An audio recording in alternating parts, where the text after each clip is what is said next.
Chapitre 3 et 4 Relèvement des murs et des portes de Jérusalem. Nous voyons ici l'exécution de la résolution prise Néhémie 2.18. Ils avaient dit, nous nous lèverons. Maintenant ils se lèvent, verset 1. Pour terminer plus promptement l'ouvrage, tout le peuple ne travaille pas ensemble, à une seule et même place, mais les travailleurs se mettent à l'œuvre à une quantité d'endroits en même temps. Nous avons remarqué déjà, dans la notice sur les murs de Jérusalem dans Néhémie, que notre chapitre part de la porte des brebis, verset 4, et y aboutit de nouveau, verset 32, après avoir suivi la muraille orientale dans sa partie nord, puis la muraille septentrionale, occidentale, méridionale et de nouveau orientale dans sa partie sud. Ajoutons que l'expression à côté de lui ou à côté d'eux, qui revient constamment dans cette nomenclature, semble indiquer qu'elle est complète, chaque nouvelle section de muraille faisant immédiatement suite à la section précédente. Verset 1. Et Eliasib, le grand sacrificateur. Le plus haut personnage religieux donne l'exemple. Eliasib était petit-fils de Jéhosua, Néhémie 12.10, contemporain de Zorobabel. Il sera parlé de sa demeure au verset entre 20 et 21. Ses frères, les sacrificateurs, non pas tous les descendants d'Aaron qu'il y avait alors en Israël, car au verset entre 22 et 28 nous trouverons des sacrificateurs occupés à relever d'autres portions de la muraille, mais les plus proches parents d'Eliasib. La porte des brebis.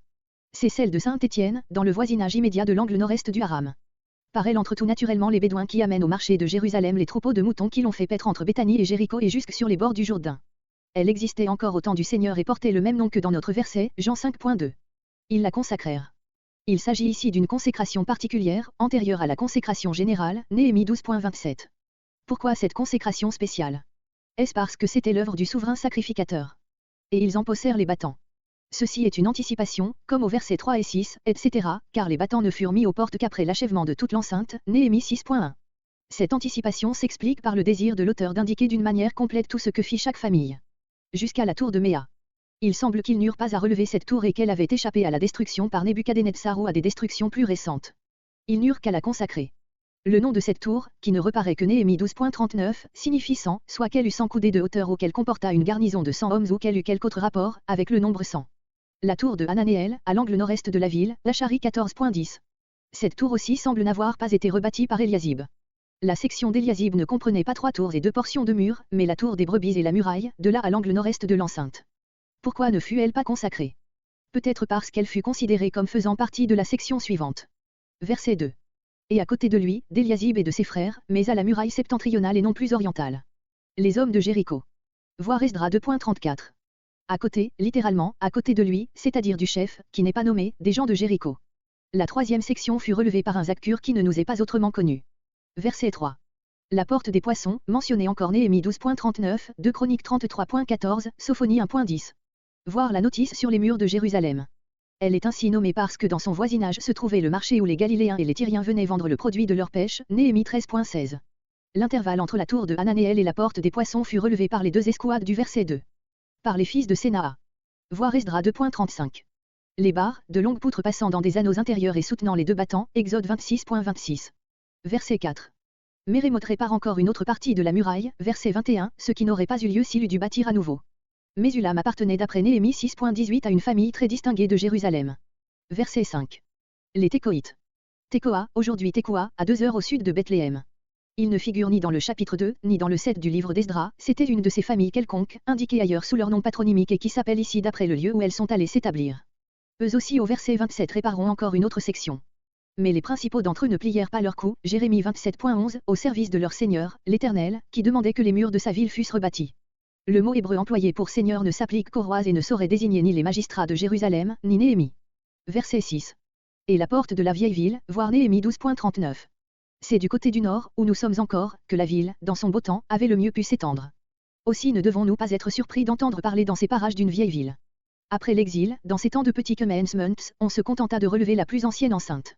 D'autres sous-entendent muraille au lieu de ville et pensent qu'on nommait la vieille muraille celle qui avait été abattue de Rois 14.13. Jojada. Mésulam. Inconnu. 2 chefs, peut-être parce que leur famille était peu nombreuse, ou parce que l'ouvrage était considérable. Verset 7. Si Mélatia est le chef des Gabaonites, j'ai donné sans doute celui des hommes de Mispa et Méronote, une chronique 27.30, doit être cherché dans le voisinage de Mispa, aujourd'hui Nébi-Sanouil, à 2 heures au nord de Jérusalem. Près du siège du gouverneur d'au-delà du fleuve, près de l'endroit de la ville où tenait justice le gouverneur de la province à l'ouest de l'Euphrate quand il venait à Jérusalem. Verset 8. Uziel et Anania appartenaient, le premier à la corporation des orfèvres, le second à celle des parfumeurs, lesquels sans doute travaillèrent sous leur direction. Ils laissèrent Jérusalem jusqu'à la muraille large. À partir de la porte de la vieille ville, ils s'éloignèrent de la ville alors habitée, pour rejoindre la muraille large, c'est-à-dire celle qu'avait, d'après Joseph, Antiquité 9, 11, rebâtie Osias, là où le roi d'Israël Joas avait abattu 400 coudées de l'ancienne enceinte. Peut-être ce roi, qui fortifia les anciens murs au moyen de tours parce qu'il ne lui paraissait pas assez sûr, 2 Chroniques 26.9. Donna-t-il une largeur plus grande à ceux qu'il releva. Ils avaient échappé à la destruction chaldéenne et Néhémie tint à les utiliser. Nous pensons que pour cela il fallut, à partir de la porte de la vieille ville, continuer dans la direction de l'ouest jusqu'à la tour du coin, au lieu de se diriger vers le sud, vers l'angle nord-ouest du haram. D'après Néhémie 12.38, il existait une porte entre la muraille large et la porte de la vieille ville, à savoir la porte d'Éphraïm. Si elle n'est pas mentionnée ici, dans les versets 6 à 8, quoiqu'elle exista déjà sous Néhémie, voire Néhémie 8.16, cela vient sans doute de ce qu'elle n'avait pas été détruite. Verset 9. À côté d'eux, mais à l'autre extrémité de la muraille large et par conséquent, 400 coudées plus loin. Chef de la moitié du district de Jérusalem, c'est-à-dire du district de la campagne qui environnait Jérusalem. La ville avait donc un territoire, une banlieue qui avait des chefs pour chacune de ses parties. Voyez versets 15 et verset 19, où Mispa et le district de Mispa sont distingués l'un de l'autre. L'autre moitié du district de Jérusalem est mentionnée au verset 12. Verset 10. Vis-à-vis de sa maison, littéralement, et vis-à-vis de sa maison, c'est-à-dire, à savoir vis-à-vis de sa maison, et non, comme on l'a supposé, à deux places différentes. Atush, peut être le sacrificateur de ce nom, Néhémie 9.5. Verset 11. Une seconde portion de muraille. La première portion réparée par Malkija et Assub, comparée Esdra 2.6, Esdra 2.32, n'a pas été indiquée et ne le sera pas dans la suite du chapitre. Peut-être le texte présente-t-il une lacune. Cependant, comme une seconde portion sans première se présente à 5 reprises dans la suite et qu'il est difficile d'admettre 5 erreurs identiques, d'autres pensent que ceci veut dire une seconde section de la muraille à la suite de celle dont il est parlé verset 10. La tour des fours se trouvait, d'après notre verset Néhémie 12.38, les deux seuls passages où elle soit mentionnée, entre la muraille large et la porte de la vallée. On est étonné de ne voir dans notre passage aucune mention de la porte de l'angle de 2 Chroniques 26.9, Zacharie 14.10 et Jérémie 31.38, mais comme elle formait l'angle nord-ouest de l'enceinte, elle faisait partie de la muraille large, à l'extrémité occidentale de laquelle elle s'élevait. Elle n'avait par conséquent pas été démolie. Verset 12. Avec ses filles. Les filles de Salom payèrent de leur bourse des ouvriers, ce qui est raconté à leur honneur. D'autres pensent que le mot de fille signifie ici, comme souvent, voir nombre 21.25, les villes et villages d'une contrée, ici de la moitié de la banlieue de Jérusalem. Mais le texte peut difficilement avoir ce sens. Le chef de l'autre moitié a été indiqué au verset 9. Verset 13. La porte de la vallée. Voir Néhémie 2.13, note.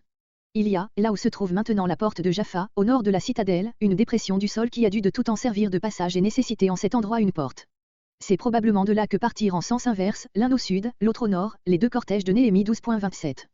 Zanoa, dont les travailleurs avaient Anin pour chef, et aujourd'hui Zanoa, dans le Wadi Ismaïl, à 25 ou 30 km à l'ouest de Jérusalem, Josué 15.34. Les battants, voir verset 6. 1000 coudées, environ un demi-kilomètre. C'est une section considérable, mais cette partie de la muraille était probablement assez bien conservée. Verset 14. La porte du fumier, au sud de la colline occidentale. L'enceinte de Jérusalem s'étendait alors beaucoup plus loin vers le sud qu'aujourd'hui. Ce nom serait-il en rapport avec celui de Toph, Ésaïe 30.33, Jérémie 7.31, 2 Rois 23.10. Comparez le nom de vallée de la voirie et des cendres, donné dans Jérémie 31.40 à la vallée de un homme. Quoi qu'il en soit, Joseph, guerre des Juifs, v. 4, 2, place dans ces parages un endroit qu'il appelle Bethso, ce qui vient évidemment de Bethsoa, lieu du fumier. Remarquons, pour éviter tout malentendu, que la porte actuelle des Mograbins ou du fumier n'a rien de commun avec celle-ci et se trouve beaucoup plus à l'orient. Malkija, fils de Récabé. Les Récabites ne devaient pas se construire de maisons, Jérémie 35.7, mais rien dans les règles auxquelles ils étaient soumis ne s'opposait à ce qu'ils prissent part à l'érection des murs de Jérusalem. Beth Akerem. Ce nom, qui signifie vignoble, ne paraît qu'ici et Jérémie 6.1, où il est mis en relation avec Jérusalem et Tekoa. Il semble désigner la hauteur connue aujourd'hui sous le nom de Mont des Francs, ou du Paradis, au sud-est de Bethléem, non loin de Tekoa. Verset 15. La porte de la source. Voir Néhémie 2.14, note. Chef du district de Mispa. Nous avons trouvé au verset 7 des hommes de Mispa travaillant à une autre section de la muraille, ce n'est pas là un fait isolé, voyez pour les Técoïtes, le verset 5 et le verset 27. La couvrit, au moyen de poutres. Siloé de Shélak, émission, écoulement. L'étang de l'émission était ainsi nommé parce qu'il était alimenté par un canal de 525 mètres qui partait de la source de la Vierge, à l'orient de la colline du Temple, traversait sous terre Ophel et en ressortait à l'endroit où le Tyropéon s'élargit pour déboucher dans la vallée du Cédron. L'étang lui-même qui recevait les eaux de ce canal se trouvait un peu plus au sud, là où la vallée de un homme vient de l'ouest rejoindre celle du Cédron et c'était aussi là que se trouvait le jardin du roi. D'après Néhémie 2.14 il faut même admettre dans ces parages un second étang, un peu plus à l'est, appelé l'étang du roi et qui était probablement en relation directe avec le jardin du roi. La muraille de l'étang peut fort bien ne s'être pas prolongée jusqu'à l'étang et ne pas l'avoir entouré, mais être ainsi nommée uniquement parce qu'elle le dominait. D'autres supposent que cet étang avait été jugé assez important pour être entouré d'une muraille. Jusqu'aux degrés qui descendent de la cité de David. D'après Tristram, A Land of Israel, page 186, on voit aujourd'hui encore au-dessus de l'étang de Siloé, sur les flancs abrupts d'Ophel, un certain nombre de degrés taillés dans le roc qui semblent avoir fait partie d'un grand escalier conduisant à la cité de David depuis l'extrémité méridionale d'Ophel. Ne serait-ce pas la montée des sépulcres des fils de David, 2 Chroniques 32.33. Voyez notre verset 16. Nous retrouverons ces degrés Néhémie 12.37. Verset 16. Après lui. À partir d'ici, cette expression remplace celle d'à côté de lui que nous ne retrouverons plus qu'au verset entre 17 et 19. Beth-sur, à 8 km au nord de Hébron, aujourd'hui Bessur, où se voient les restes d'une tour forte antique. Voir Josué 15.58, note. Jusque vis-à-vis des sépulcres de David, c'est-à-dire du lieu, dans la cité de David, 2 Chroniques 32.33, où les rois furent enterrés jusqu'à Ézéchia. L'emplacement de ces tombes, qui étaient probablement creusées dans une paroi de rocher, était bien connu avant la prise de Jérusalem par les Romains. Joseph en parle et raconte comme quoi Hérode le Grand y pénétra dans l'espoir d'y trouver des trésors, Antiquité judaïque, 16, 11. Mais on ne les a point encore retrouvés. Voir Ézéchiel 43.7, note. L'étang artificiel, inconnu, ainsi que la maison des vaillants hommes. Verset 17. Après lui réparèrent les Lévites, Réhom, des Lévites sous la conduite de Réhom. Banni figure parmi les Lévites Néhémie 9.5 et dans Néhémie 12.3 et Esdra 2.2 se trouve un Réhom parmi les exilés qui revinrent avec Zorobabel. Son district, la moitié du territoire de Keïla. Keïla.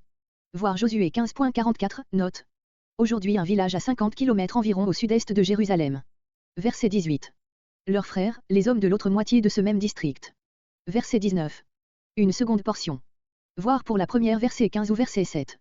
Vis-à-vis de la montée de l'arsenal, au coin. Ceci fait songer à la maison de la forêt du Liban de 1 roi 7.2, où Salomon déposa ses boucliers d'or, 1 roi 10.17. Voir aussi Ésaïe 22.8, où il est parlé de l'arsenal du palais de la forêt. Pour l'emplacement approximatif de cet édifice, voir le plan. D'autres traduisent, vis-à-vis de la montée de l'angle très fort. Le texte hébreu porte littéralement, vis-à-vis de la montée de l'armure de l'angle. Verset 20. Baruch, fils de Zabaï, répara avec ardeur.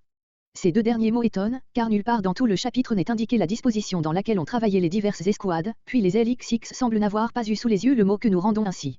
On a proposé de lire, avec une très légère modification, Ehara, vers la montagne, dans la direction de la montée, au lieu de Ehera. Le nom de Zabaï reparaît dans Esdra 10.28. Une seconde portion. Voir verset 11 un cas analogue, une seconde portion indiquée sans que la première le soit. La porte de la maison d'Eliasib, emplacement inconnu.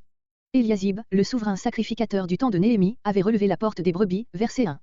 Voir aussi Esdra 10.6, Esdra 10.24, etc. Verset 21.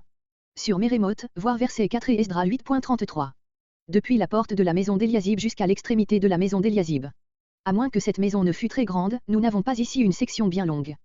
Peut-être les murs étaient-ils fort hauts, 2 Chroniques 33.14. Cela expliquerait comment nous avons, pour le pourtour relativement peu considérable de la colline du Temple, un nombre considérable de sections. Verset 22. La banlieue, de Jérusalem, Néhémie 12.28. Mais ici et dans Néhémie 12.28 ce mot, Kikar, peut être pris dans son sens technique de cercle au district du Jourdain, Genèse 13.10, Genèse 19.17. La portion de muraille que construisirent les sacrificateurs n'est pas spécifiée. Verset 23. Probablement 3 sacrificateurs. Verset 24. Binui, fils de Henadad, peut-être un frère de Bavvaï, fils de Henadad, verset 18. Nous avons déjà souvent trouvé une seconde portion qui n'était pas précédée d'une première. Verset 25. Tour supérieure, ou élevée. Cette même tour est appelée au verset 27 la grande tour. Voir Michée 4.8, note. Attenante à la cour de la prison. D'après Jérémie 32.2 cette cour se trouvait dans la maison ou près de la maison du roi. Verset 26. Or les Nétiniens. Voir une chronique 9.2, note. Ophel. Voir 2 Chroniques 27.3, note. La porte des eaux à l'orient de la terrasse du temple. D'après Néhémie 12.37 il semble que cette porte fût située à l'angle sud-est du haram. C'était peut-être par cette ouverture dans la muraille que s'écoulait le trop-plein des eaux employées dans le temple. Et de la tour en saillie. Voir verset 25, note et 27. Verset 27. Après lui, après Pédaïa, verset 25. Les Técoïtes avaient réparé une première portion au verset 5. Et jusqu'à la muraille d'Ophel. Il semble que nous ayons maintenant dépassé Ophel. Mais il se peut que sur ce terrain en pente, on ait dû élever plusieurs murailles les unes en retraite sur les autres et que leur construction soit mentionnée aussi bien que celle de l'enceinte extérieure. Verset 28. La porte des chevaux. La note Jérémie 31.40 la place vers l'extrémité méridionale de la colline du temple. Elle devait plutôt, d'après 2 Rois 11.6, 2 Chroniques 23.15 et notre verset, se trouver dans le voisinage du temple. Verset 29. Thésadok, fils d'Imer, Esdra 2.37, était probablement le chef de la classe sacerdotale d'Imer. Sémaïa, fils de Sécania. Nous avons trouvé parmi les fils de David dans une chronique 3.22 un Sémaïa fils de Sécania, mais la fonction de gardien d'une porte du temple oblige à voir dans celui-ci un lévite. La porte orientale du temple ne doit pas être identifiée avec la porte des eaux, qui était à l'orient de la plateforme du temple. Verset 30. Après moi. Ici et au verset suivant, la plupart des traducteurs modifient légèrement le texte et traduisent après lui. Mais nous savons par Néhémie 4.16 et Néhémie 5.16 que Néhémie a pris une part active et personnelle à la reconstruction des murailles de Jérusalem. S'il n'indique pas directement quelle elle fut, il le fait indirectement en nommant ses voisins. Il semble même qu'il ait, comme plusieurs autres, relevé 2 sections. Hanan, fils de Tsalaf, qui répare une seconde portion, est probablement le Hanan du verset 13. Mésulam, voire verset 4. Vis-à-vis de sa chambre. Les LXX traduisent par trésor. C'était peut-être un appartement ayant un usage officiel. Verset 31. Après moi. Voir verset 30. D'entre les orfèvres. Voir verset 8, note. Marchands, de denrées et objets divers réclamés par le culte et les sacrifices. La porte de Mifkadé. Inconnue, mais probablement une porte des bâtiments du temple et non pas de la muraille de la ville, puisque Malkija répare les murs d'enceinte vis-à-vis de cette porte. Voir Ézéchiel 43.21, note. Dans cette note on a fait de cette porte une porte de Jérusalem. Montée du coin, montée ou bien chambre haute située dans une tour, non loin de la porte des brebis, où nous ramène la 44e et dernière section, verset 32.